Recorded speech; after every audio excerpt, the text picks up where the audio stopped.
Good.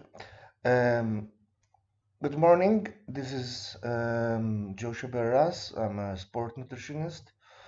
We are covering today nutrition for sport preparation, replenishment, and recovery, which goes into pre-event nutrition, carbohydrate loading, replenishment during exercise, as well as rehydration during training and competition, and at the end, recovery nutrition, which is also very important. Now this is a continuous situation. We are doing this lecture via electronic means. Um, Today is the 28th of March 2020. Um, so I'll guide you a little bit on how this will go ahead because, of course, this is um, an exceptional measure.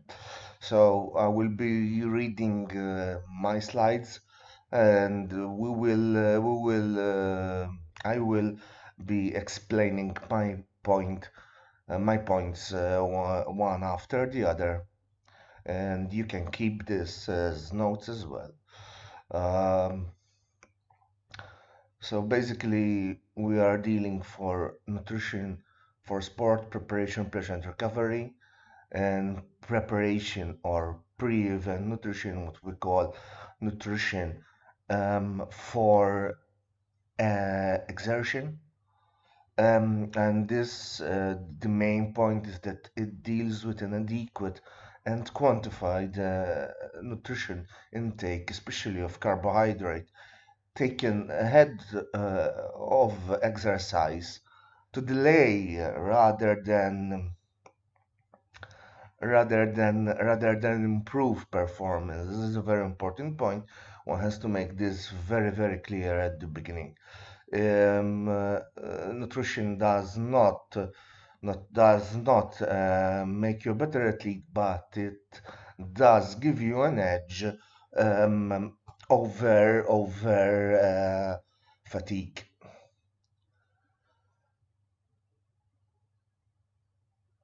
It's a question of opportunity. There are a number of opportunities ahead of exercise. Um, there's the basically pre-event nutrition.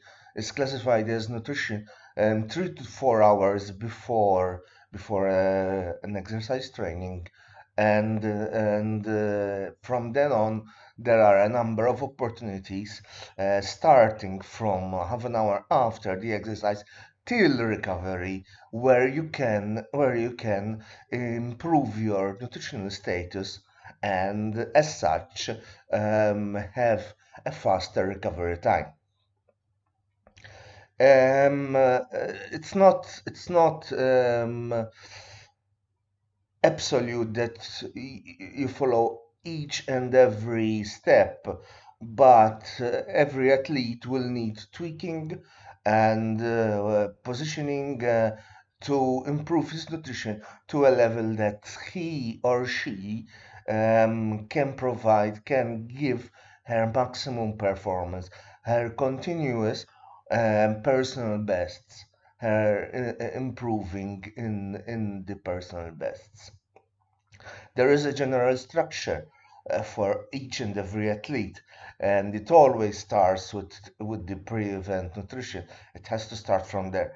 However, some athletes find themselves very reluctant to engage in large meals before exercise, whilst others prefer it the other way around and nearly prefer to do the exercise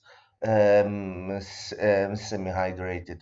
Um, it's a very individualized idea, and each and every athlete will have a different solution from each other, even from the same discipline. Although we do get crossovers, we get a lot of crossovers, in athletes that are doing the same kind of sport, especially if it's a team sport, because then the opportunities for replenishment and rehydration are delineated by the rules of the discipline. So basically, the major macronutrient here is carbohydrate. There's a lot of hydration as well, but what am I speaking right now about is carbohydrate. It's the depletion of carbohydrate which is a major factor in fatigue, especially when we are speaking about athletes who, who undertake endurance exercise. Um, there's the term hitting the wall. Hitting the wall basically means that your carbohydrate content, your glycogen content in the muscles has been totally depleted, and as such, you have to slow down to the carnitine system and over to another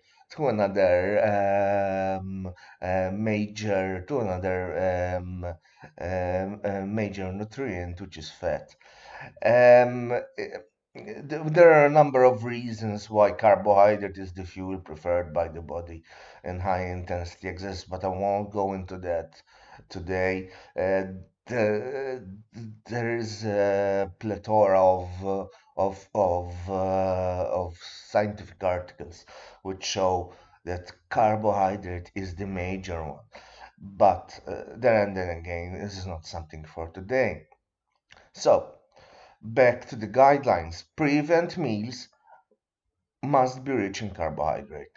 The amount of carbohydrate ingested must be in relation to the amount of exercise and energy which will be consumed. There are different ways how to calculate this. It's something that comes with experience. It's not something that can be done. It's not something that can be done by the untrained professional. Preparation will be then different for different sporting disciplines. It makes total sense that someone who undertakes ballet or someone who does artistic dancing or ski jumping will have a different amount of carbohydrate to take than an endurance athlete or an ultra endurance athlete who will go on the top of the charts. Um, the aim of preparation is to increase muscle glycogen, which is the fuel that helps high intensity exercise. And even there are individual differences to how much carbohydrate, too much um, or better muscle glycogen increases. So there is even their genetic difference. This leads to find the first individual athletes preparing for the same exercise. You get people who will complete the same tasks by taking different amounts of carbohydrate, and it is an individual thing. It is a one-on-one thing to discover how much he or she will need, and the way we do it is the usual way. We start with a 24-hour um, 24-hour recall, a questionnaire, and we start to go from there to discover how much carbohydrate can be taken um, to avoid weight increase. It is a very fascinating science. Um, I hope I can leave you to this little video, which I find always very helpful. Um, I'll just move my laptop a little bit. Let's see if it runs.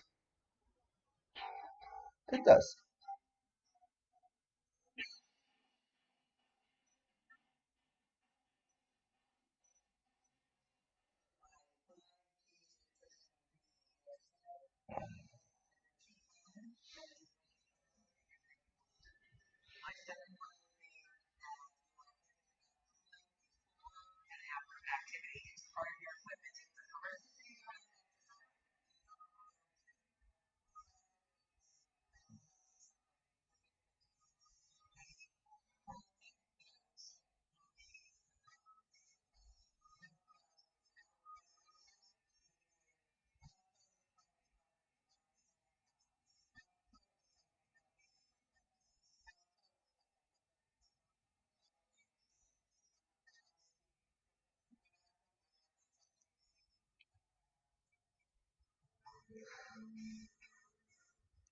Perfect. So there are a number of points which are very, very strong points, very important points here. And one of them being a country in which there is quite a high humidity all year round, and consequently, there is the temperature feeling. There's a high temperature feeling all year round. Hydration is hugely important. So she's right to mention that. As regards to carbohydrate, guidelines are a bit different from what Leslie says. Guidelines go that there is the pre-event nutrition, which is 3 to 4 hours before. So I'll repeat that, 3 to 4 hours before an event or before training. Repeated 90 minutes, repeated in the sense that you can have another snack, and I'll give examples of this. Another snack 90 minutes before the exercise starts.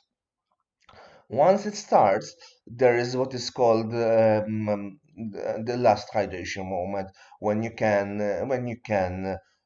drink up to a limit of, or at least scientifically it has been determined to be up to a limit of 5 milliliters per kilogram. It does vary because experience-wise shows different. Um, what is then being spoken about is correct nutrition. There is nutrition for sport, which is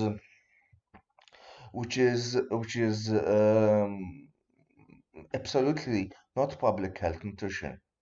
It has nothing to do. It's a nutrition for last 5 days, last 7 days before an event, and there is health nutrition, which should go hand in hand. How to make them go hand in hand is really a tough job, but can be done, and it basically rotates on low glycemic load foods. Um, basically, those are the main points Dr. Bonici was saying. Now, moving on to um, carbohydrate loading, basically, which is the perhaps one of the biggest discoveries done in 60s by experiments from Bergstrom and Hultmann. Um, I'll explain you the experiment. The original experiment was to um, for 7 days to ride the bicycle for 4 of them at least, till failure, till the end, till there was no strength anymore left, and then to have the last 3 days basically gorging on carbohydrates. And what they measured, and they measured via very crude method, was through biopsies. They measured the content in the muscle fiber of glycogen. They did that through biopsies. So even more experimental was that they did it on themselves. They were both doctors, so they did it on themselves. They only worked the left leg, not the right one. The right one was completely at rest all the time, and the left one was being worked all the time. And through these experiments, they found out that in the first 4 days there was a very big drop in glycogen content in the left, not the leg not being used, and then there was a huge super compensation. There was a huge increase in level of carbohydrate. I usually like to draw this. Um, but this happened only in the leg that was being used, not in the right one. The right one remained constant for all the time. And basically, it goes to show that exercise affects the amount of carbohydrate content in a used muscle, used in a muscle that participates in exercise. Um, of course, it changed huge, the majority, the vast majority of how athletes prepare themselves for exercise. This was one of those keystone milestone discoveries that changed sport nutrition.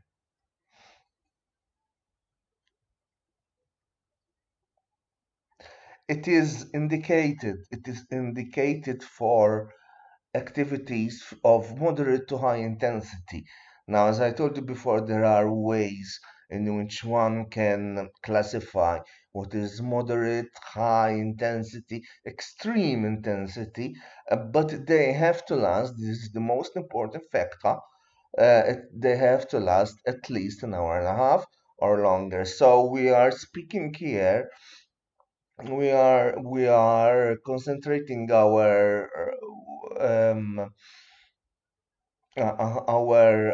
parenthesis here on team sports that last longer than 90 minutes.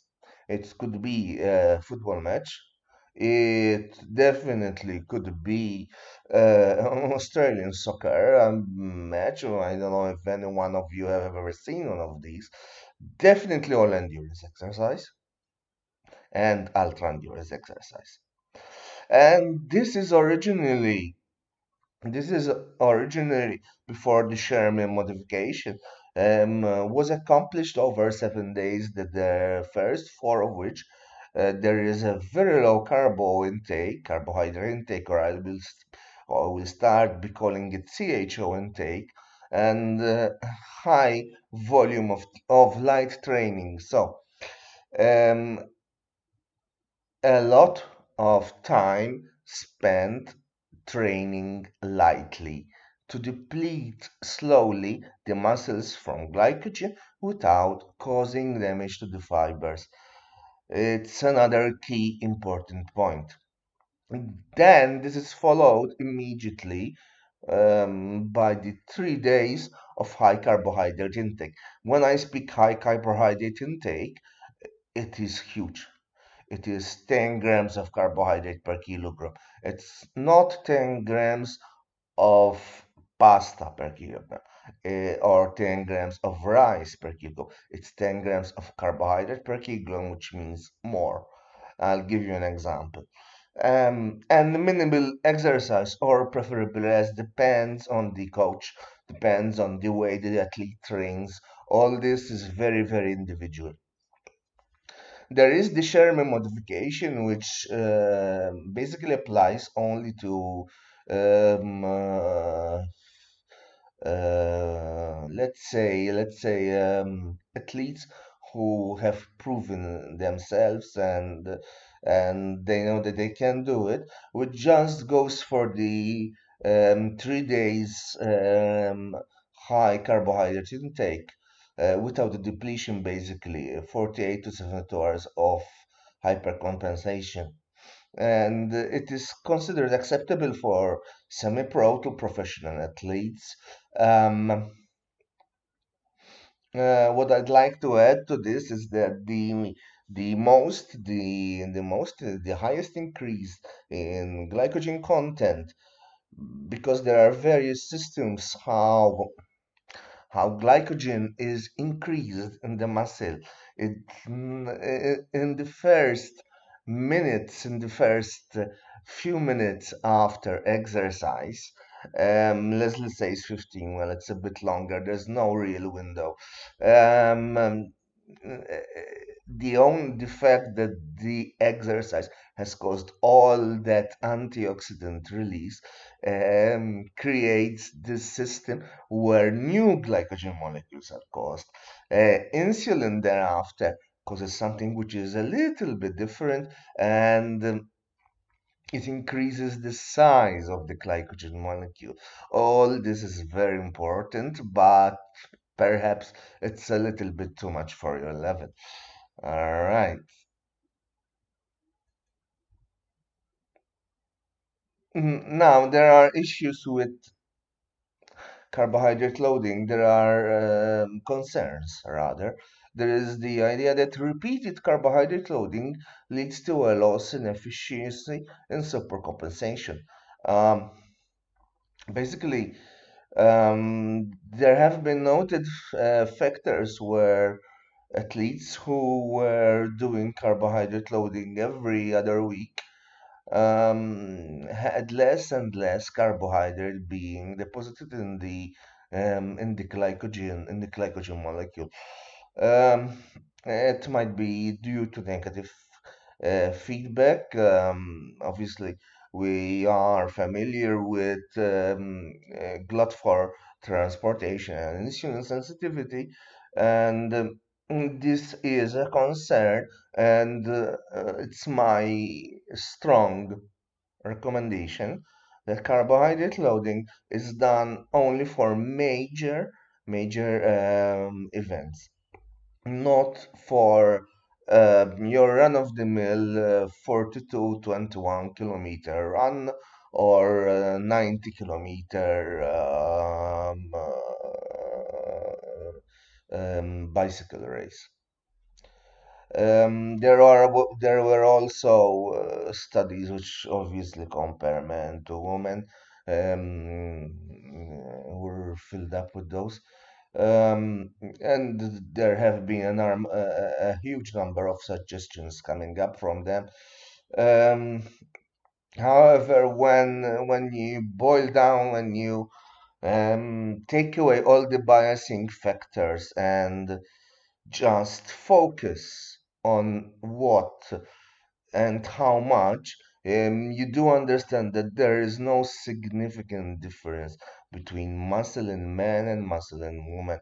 Muscle is muscle. The issue is always about calculating the lean muscle and underreporting, which is a big problem in our profession. Um, Again, I repeat this a huge number of times.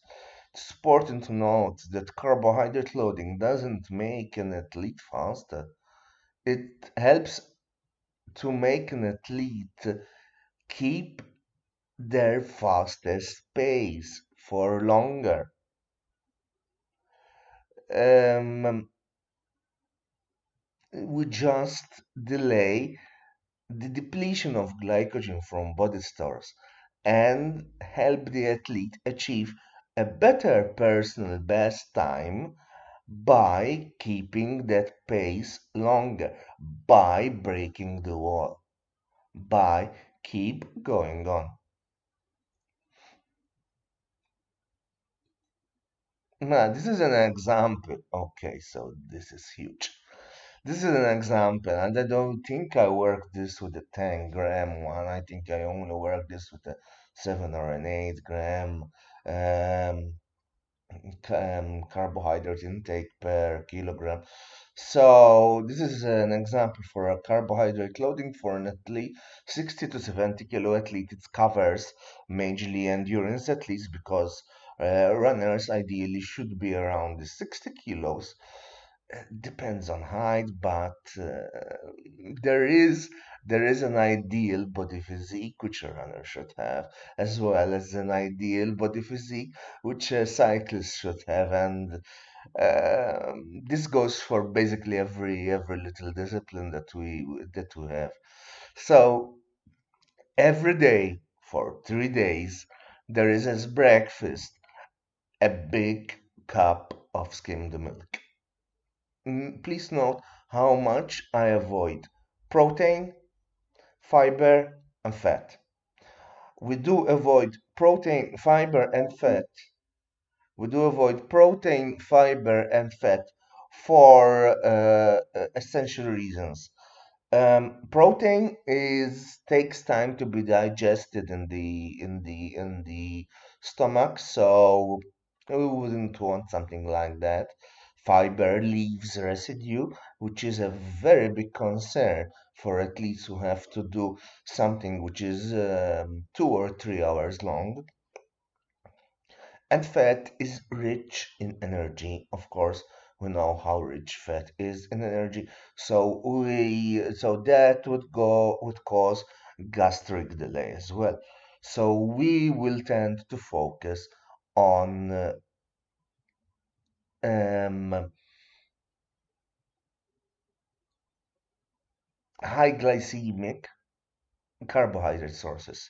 So there is 250 skimmed milk, 160 grams of cereal, which is a big amount.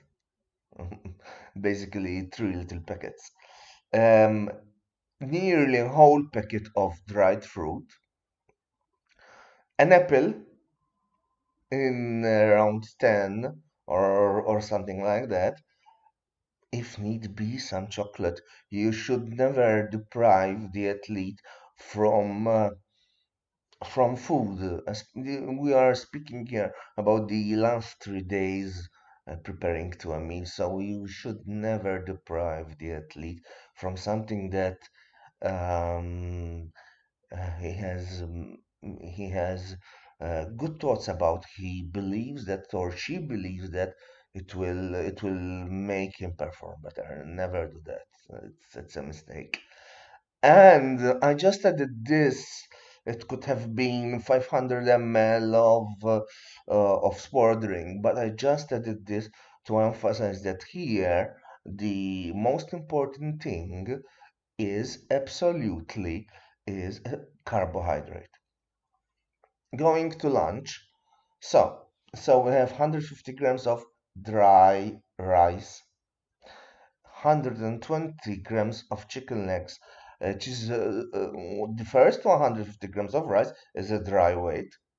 The chicken legs, of course, they shrink when they're cooked, and basically we're speaking about the chicken leg and a half there. Little bit of vegetable or fresh salad just to keep the system going. 160 gram of sweet corn, in the evening, again, two big fruits, a yogurt, and some more dried fruit. So we are pumping the system. We're giving the system a huge amount, a real huge amount of carbohydrate. This is a system which is used in every professional sporting sphere. So you might be shocked at seeing it at first, but it is the way it goes. So in the end, I really like at the end in the evening, I really like keep things light, just provide pasta, a little bit of polpa, and some cheese just for the taste. It is just for the taste. There are no further use. This is something which has been used and it has worked. So prevent me. Okay. This is to restore or maximize liver glycogen store. So we have to understand two things here. Glycogen is stored all over body muscles. Highest concentration in the liver. Maximum total concentration in the muscles. What does this mean? It means that the concentration of glycogen in the liver is at its highest anywhere else rather than anywhere else in the body. However, there is so much muscle, especially in athletes, that they easily top over 500, 600 grams of glycogen in the muscles. Of course, there and then again, this depends on the exercise being done. It's useless having having glycogen in your upper body when you're not doing swimming and you're just doing cycling or something like that. So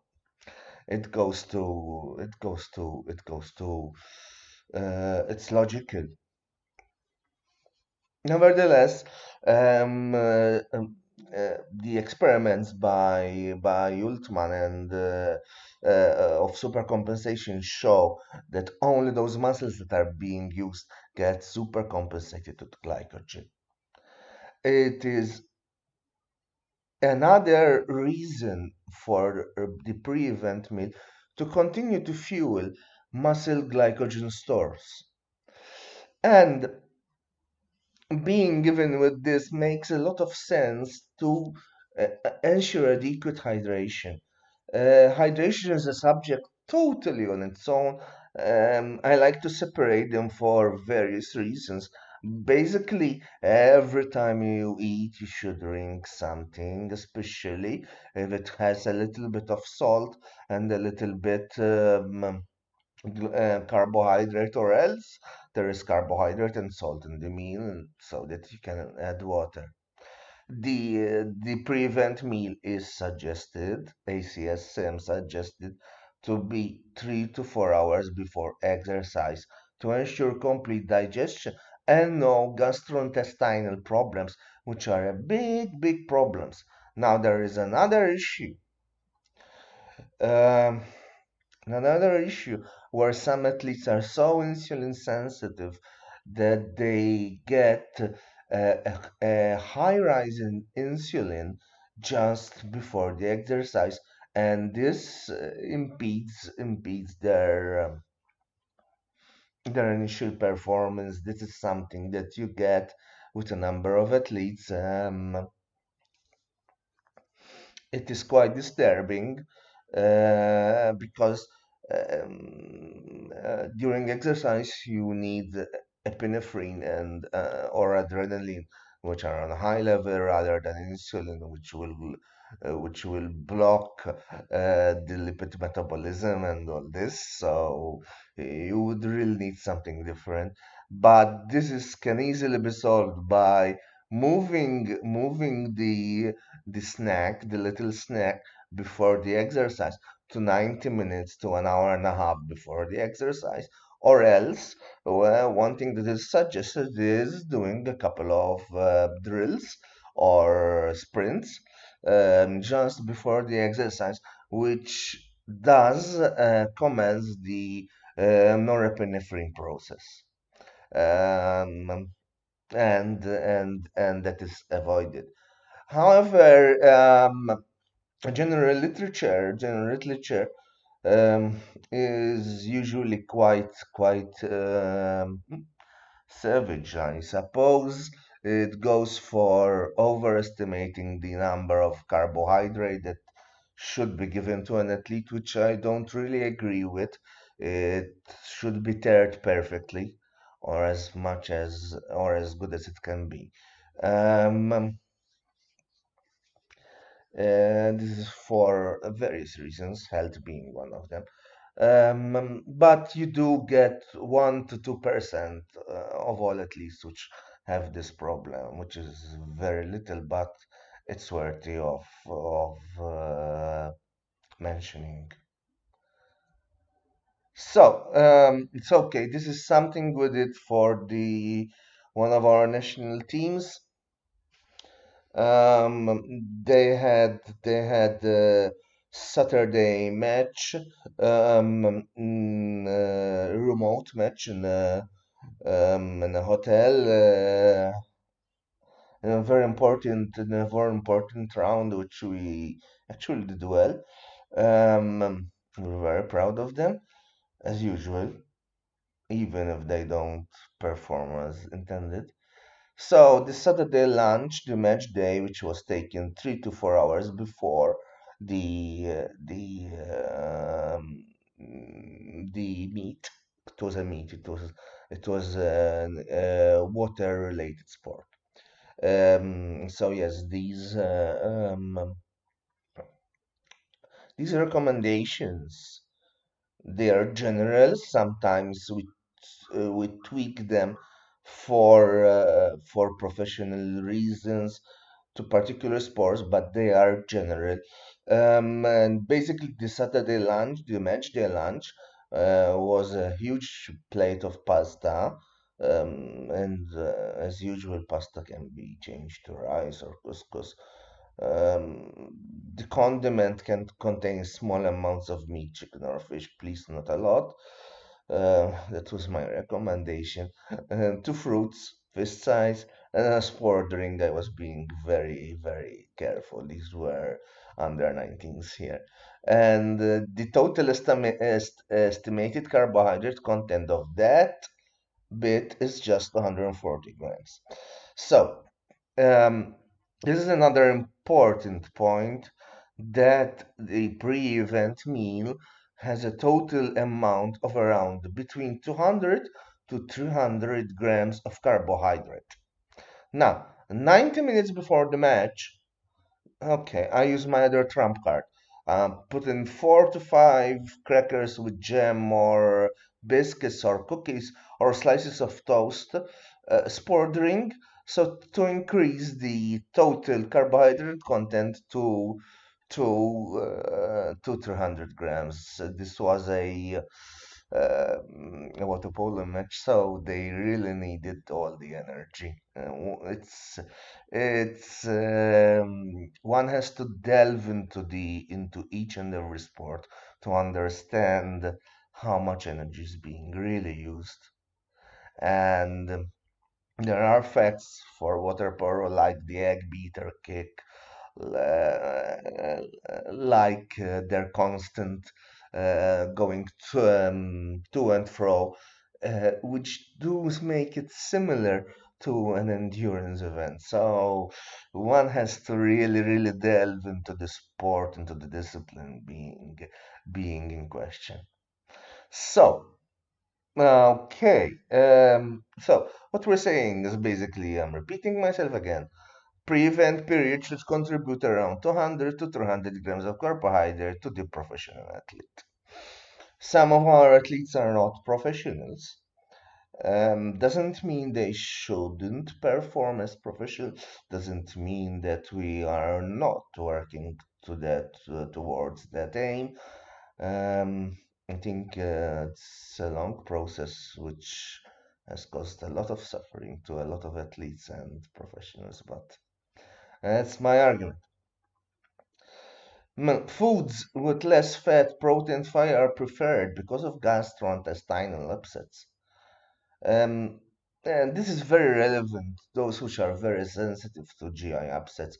You get cyclists who cannot take 5 ml of water because they feel bad because it's their style of running of cycling. Others can take huge amount, can eat during the cycling period. Actually, it's one of the ways it's done in the peloton. The peloton is a system in which the cyclists um, basically feed themselves during the exercise. Too much. The pre-event period is very important to ensure that the athlete is completely hydrated. Now, this cannot be underestimated in any ways. Now, professionally, I would use a gravimetric pen, which gives a ratio, and the closer the ratio is to zero, the more hydrated the individual is. There are, of course, limitations, and the easiest way around this is by giving a urine color chart. A urine color chart means that basically um, the lighter, the more transparent, I repeat this, transparent the urine is, the more hydrated the individual is.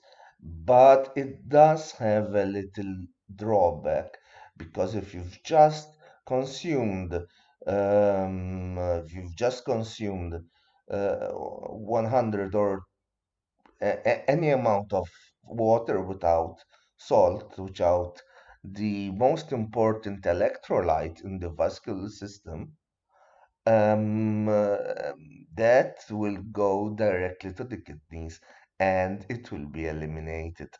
So the gravimetric pen does provide a little bit of an advantage, however, it's not widely used at all. Okay, so rehydration during and following exertion. Improvements in exercise lasting longer than 60 minutes is seen with ingestion of fluid. Nothing special. Now, this is hugely important. Please, I repeat, this is hugely important. There is a replacement guide from the American College of Sport Medicine. It's it's quite old. It's from Safka, done in 2007. However, it is hugely important for a number of reasons. Um, I'll need to give you a little bit of history here. Exercise, especially marathons and endurance events, consumption of fluid was originally shied upon. It wasn't allowed at all. Um,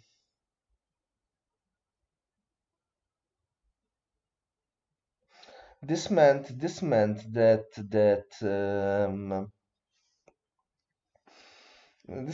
that a lot of athletes finished their event dehydrated. And this really turned upside down and in the early 70s and late 80s. And from the early 70s up to the late 80s, there's a 20-year gap there. The opposite was seen, and more science followed, more literature followed, and it was understood that the body really needs salt because when you sweat, you lose salt, and really needs salt as a very important controller or something to contain the water in its place without causing further physiological problems. I'll go back to this, I think, later in the slides. In warm environments, um, there are a lot of reasons why we stop exercising. Uh, One of them, as mentioned before, is the total uh, mm, exhaustion of glycogen from muscles. Another them is the fact that our core in the muscle, core body temperature um, exceeds 41 degrees Celsius. And the third one is the buildup of lactic acid. If the buildup of lactic acid is so high that the heart and lungs cannot in any way recover from them, uh, athletes have to stop. Now, further to add to this, there are a number of issues, especially in our country, especially in somewhere which is as humid and as hot as Malta. Um, Temperature is lost by conduction, convection, and sweating. Conduction is when your skin temperature is warmer than the environment, which rarely takes place, so there is direct loss of heat. Convection is caused by wind and other factors that decrease the temperature of the body. But however, in warm environments where um, there is just um, you are exerting yourself in a high temperature, basically a relatively high temperature with a high humidity, the only way of losing temperature and maintaining thermoregulation and maintaining vascular system, which will still contribute to sweat loss, is via sweating. As such, this means that replenishment, rehydration of water, especially water with salt, is essential. Without that, you will simply break down. Of course, sweat rate vary great between athletes at different temperatures. There is a particular study by Morgan and done with Premiership players at 15 degrees Celsius, where some of them lost up to 10 grams of salt. So you can understand that sometimes sport nutrition has to deviate from what is considered public health nutrition. Sweat is mainly from vascular fluid. Um, Reduction of the level of the reduction of the level of sweat comes from a reduction of the volume of the vascular fluid. Unless this fluid is replaced, unless somehow there is extraneous replacement via sport fluids, via water with salt, via gels, via a number of means, this will eventually lead to collapse.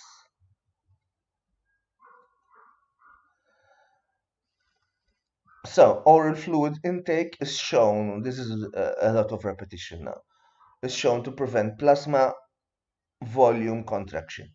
Huge important. And decrease, and as such, decrease in thermoregulation mechanisms. So this was established in 1992.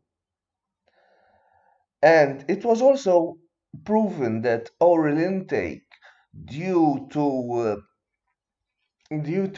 the effects of the tongue, the central effects of the tongue, is superior to intravenous mechanisms. One of the most important factors to say here to mention is temperature acclimatization.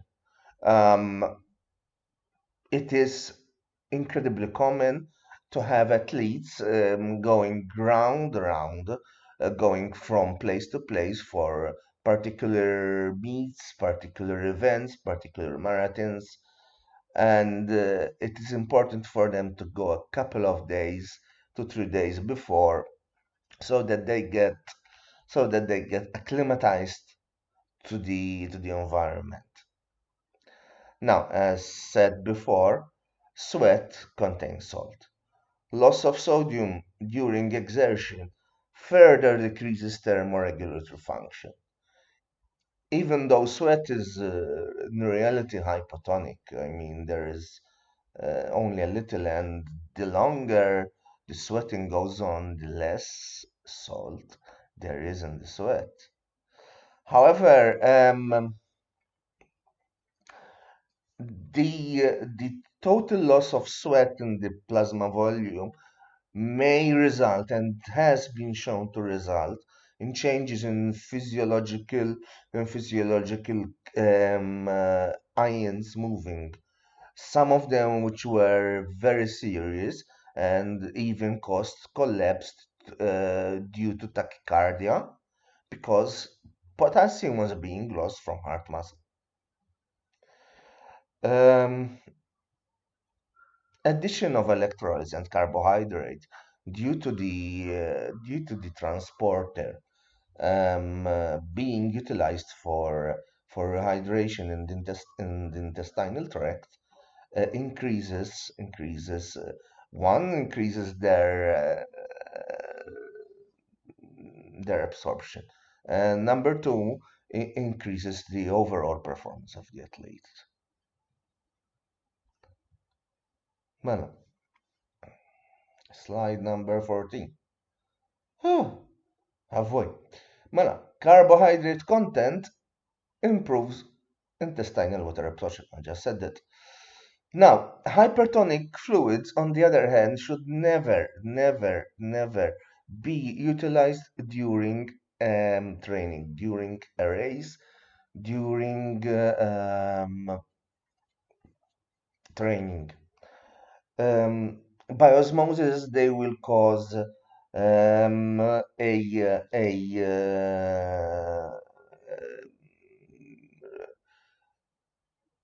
a change in the in water in fluid, and for a few minutes you'll get the opposite effect. What you really need is something that goes in rather than goes out from the intestine. I mean, okay, I think that is fairly clear in the slide.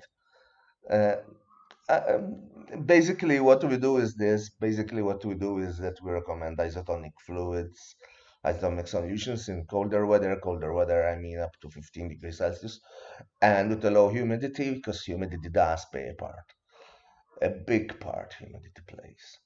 However, hypotonic solutions, those which have less salt and less sugar, are preferred. They, there are various papers which tend to show that they give better, that the athlete gets better results with hypotonic solutions in warm to hot weather. Yes, of course, hypertonic solution will cause discomfort. The only, as far as we know today, uh, and a lot of papers after the one of Morgan, the only papers which show the electrolyte that should be added to rehydration fluids is sodium. There is no need for magnesium. There is no need for other salts. No, absolutely. And this will help both absorption of water and that of carbohydrate. So I'm moving on quite fast now. Now, the thirst mechanism in athlete is only reliable to a certain extent. Actually, when not exerting and with the different hormonal levels of adrenaline running in the system, it's not really accurate. And it is numbed. Um, as I was saying before, fluid replacement was in the first Boston Marathons was originally banned. Well, this has changed so much. Now it's the paper from Sauka, the consensus statement. It's rather than a paper. It's most important is to call it a consensus statement. Is to rehydrate to 85 to 95%. Of course, encouraging athletes to drink is hugely important. As such, palatability, the flavor of the drink to be taken, is very important, as well as this temperature. 15 degrees, 15 degrees has been is considered to be the best. Colder fluids do provide an advantage in what is called pre-cooling, per-cooling, but they tend to be consumed less than. So they're not preferred. But pre-cooling and per-cooling is another subject. Um, So, how to monitor your fluid loss, which is something which is an essential part of training. It is important to match fluid loss and intake accurately. The most common way of doing this is pre and post exercise weighing in minimal clothing. So basically, what we are saying is you go for a run, you go for your exercise for an hour. Um, the weight before exercise and the weight after should the difference between it should be the amount of sweat lost. Of course, if you have drunk some fluid, you should add that to the equation so that you can get the correct um, sweat rate. It's a crude method, but it is still valid, and considering the fact that this is going to be repeated this should be repeated in almost every different climate that an event is taking place. It's probably the best way to uh, to undertake it rather than gravimetric pens and other things. So the sweat rate is different in different ambient temperatures, as I've just said now. Um, Different intensities. So if I'm going at a high speed pace, because I'm training my speed is one thing, and it's different in other disciplines which are more static. It changes. It does change, and know that some athletes will pass through phases through it, like triathletes. Sweating rate in water exists. It happens. It's minimal, but it does. Athletes do sweat in water, so it's always recommended to keep um, a supplementing fluid. Um, Funnily enough, in matches which are, of course, of much higher intensities, this sweat loss is tripled. So you can notice that uh, there are countless variables when it comes to fluid loss monitoring, and it's one of the reasons why we really should pay attention to it. Practice tips or guidelines, as I like to call them, because they're really guidelines. Exercise lasting up to an hour. Just start well hydrated. There is minimal or none fluid intake needed, assuming a low ambient temperature. And during exercise in warmer environments, supported by fluid replacement with primarily water, preferably water plus salt, which is a sport drink or a sport drink zero, and even better or best, water plus salt plus carbohydrate, which is a normal sport drink. Um, in just a small amount of fluid before exercise, and every 15 to 20 minutes. Basically, this is what I was referring to at the beginning of the lecture, when you can have up to 5 ml per kilogram body weight, but that depends on how trained you are. But the idea is to get the body moving, then start replenishing. It takes up to 45-50 minutes for an isotonic fluid to reach the vascular fluid. However, there are studies which show that the effect is faster. Um, Having failed all opportunities, and just relying on recovery, athletes will undoubtedly fail to rehydrate fully after an event, even if provided with copious amounts of fluids. And the deficit can remain there for hours. It's calculated that the amount of fluid to be taken is 1.5 times that which has been lost in sweat. So it can be a huge amount.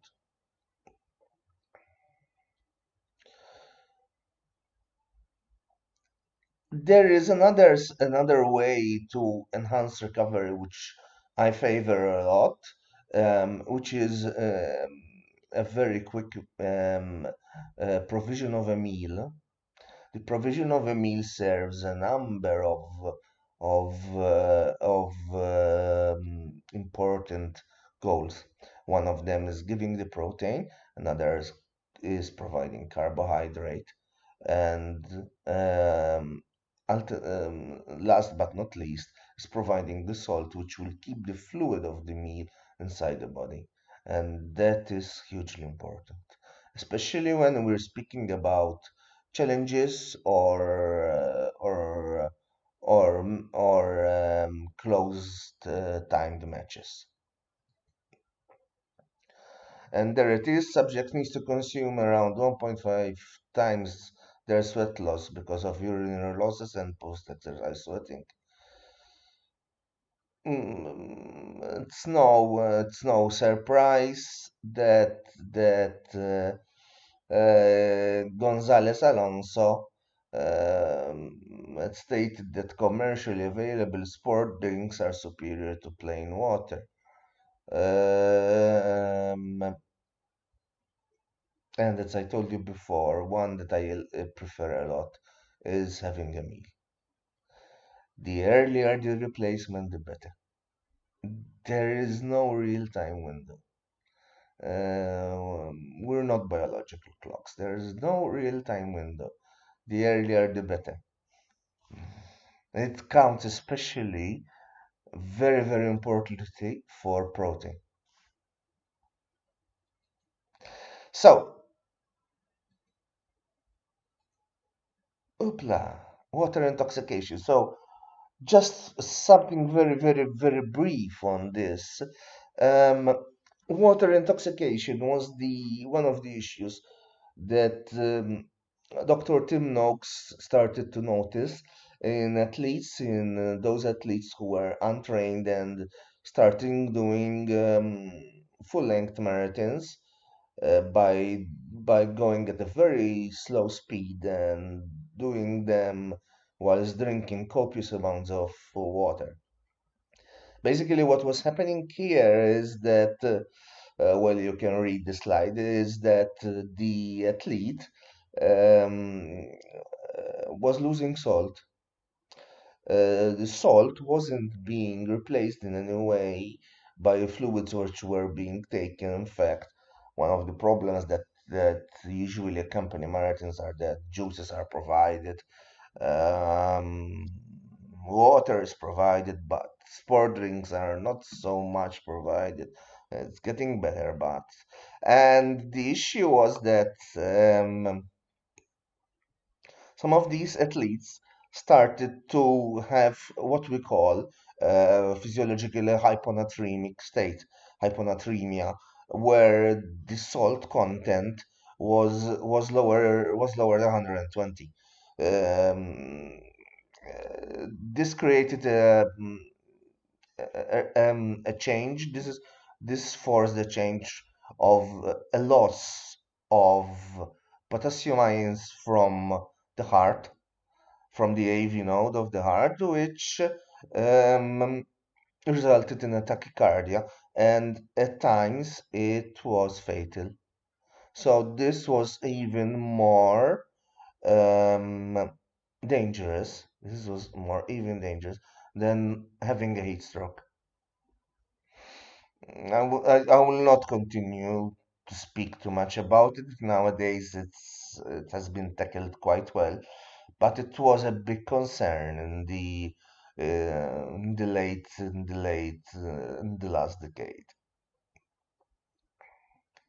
Now, improvements in exercise lasting longer than 60 minutes is seen with ingestion of carbohydrate. This comes from Judd Jones and Jekendrup. However, these two guys, especially Jack and Drup, conducted a number of literature research, randomized clinical trials actually, and proved that carbohydrate can also be beneficial via central mechanisms in periods which are shorter. What did he do? Basically, his experiments were to give an IV fluid over 60 minutes, and uh, let's call them mouthwash, let's call them carbohydrate rich mouthwashes during the same period, and crossover design. So whoever did the IV thing did the mouthwash thing. And he found out that sugar or glucose, dextrose, gives a boost, a central boost to the central system of the brain, and their performance was increased. Um, it's probably another milestone in the science of sport nutrition. Um, of course, having said that, it's obvious that the progressive fall in carbohydrate stores in glycogen in the muscles occurs with prolonged exertion. And it's important to keep um, blood glucose concentration of 2.5 millimoles or higher in order to avoid hypoglycemia. I will forget about the symptoms. Now, longer than an hour, 30 to 60 grams is suggested per each hour. However, due to the findings of Judgens and Jeckendrup, we've taken that up. We've taken that up. I haven't taken anything up. The consensus is now that up to 90 grams of carbohydrate can be taken, but it has to be a mixture of fructose, glucose, or preferably glucose maltodextrins. So it can start to get closer to the rate of oxidation of carbohydrate, which is found in athletes, which is around 3 to 4 grams of carbohydrate per minute at racing pace. So, one way or another, sport nutrition is starting to meet um, all the needs of the athlete, even when they happen. Uh, we've advanced at the stage where we can really choose the opportunities we want. We can choose whether to have the pre-event meal and be fully carbed, or we can choose to have a very good sport drink during our competition, or we can choose both, or we can have a very good recovery so that we go back to training faster.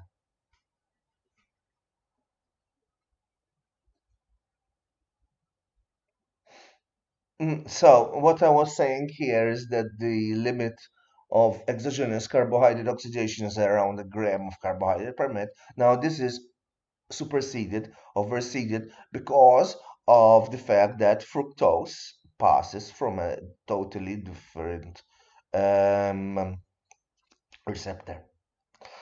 Um, so that had increased to 1.8 eventually. As I was saying before, the whole consensus increased from 60 grams of carbohydrate an hour in high-paced endurance exercise to 90 grams. Um, it's also goes to show some of the studies also goes to show that there is very little carbohydrate consumed in the first hour of exertion. And the authors of the mouthwash versus the intravenous infusions are those that I mentioned before, Jed Jensen, Jack and Rook. And there is a central mechanism which involves the brain receptors, like the similar way that there is a similar central mechanism when taking coffee, which does reduce the effect on adenosine receptors and reduces the pain, but this is something for another day. Glucose polymers are fantastic because, well, it depends on what polymers they are, but they are good because they maintain the osmolarity of the solution, and that is hugely important, not to create a solution which is which is hyper concentrated. Mela, we're there. All right, close it up. Mela, so let's start and wrap things up. So, a very big stimulus for replenishment and rehydration is the depletion of muscle glycogen. So, after exercise, the fact that muscle glycogen has gone to very low thresholds is a stimulus for its own resynthesis. The resynthesis of muscle glycogen takes precedence over the hepatic one. There are a number of hormonal factors which affect which affect this. Um, one of them, very important, apart from insulin, which is hugely important, is interleukin 6, which the aim of interleukin 6 in this context, because there are a plethora of effects related to interleukin 6, is the solution of the glucose molecules from the glycogen in the liver and their replenishment into the muscle. But another story for another day. Of course, there are less studies on glycogen restoration in the liver because you really cannot punch the liver, punch biopsy the liver, or else open up the liver and do biopsies. It's quite hard to do to find volunteers for that.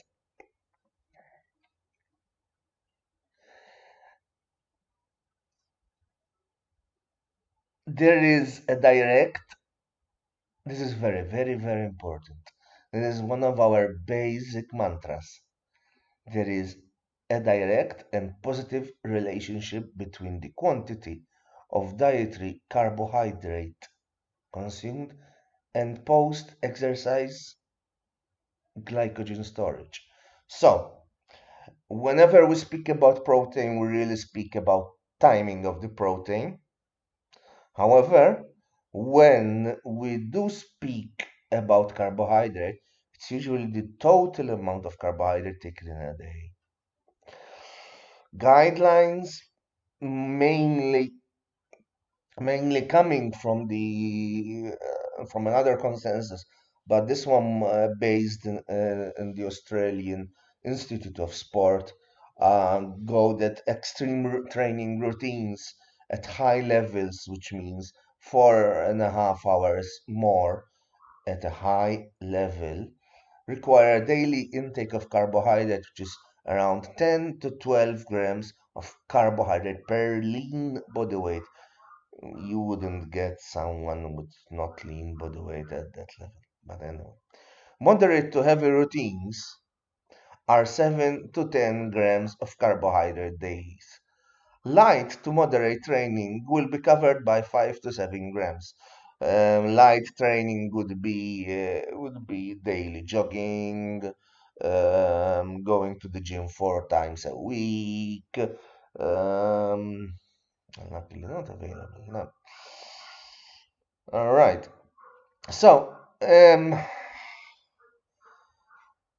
it's a bit too long, this lecture, but anyway.